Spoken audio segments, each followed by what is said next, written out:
ক্যাম্পাসে ছেলে মেয়েদেরকে পড়াশোনা করতে নির্ভয়ে বাবা মারা পাঠায়, তারা ছেলে মেয়েদের সিকিউরিটি, কখনো মেডিকেল কলেজে ধর্ষণ করে খুন করা হচ্ছে, এবং এবং খাস কলকাতার বুকে এই কসবার ল কলেজের মধ্যে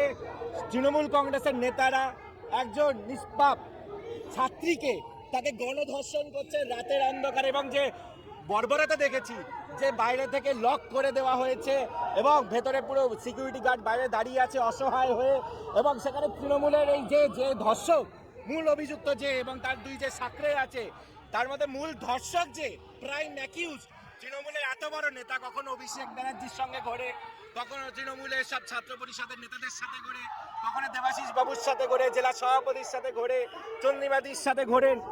এরা এই যে প্রোটেকশন কন্টিনিউয়াসলি দিয়েছে, এবং তার ফলে কি হচ্ছে, সাধারণ মানুষ ওখানে ছেলে মেয়েদের ওপর তারা সিন্ডিকেট চালিয়েছে, তারা ভর্তি অ্যাডমিশন নিয়ে দুর্নীতি করেছে, এবং তাতে তারা ক্ষান্ত হয়নি,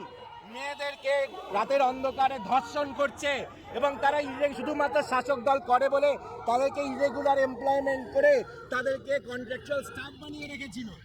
এই পুরো অন্যায় ঘটেছে কারণ তারা শাসক দলের সঙ্গে যুক্ত বলে, এবং অবিলম্বে পুরো যে তৃণমূলের যে মাফিয়াগুলো চলছে কলেজ ক্যাম্পাস থেকে তার অবসান ঘটাতে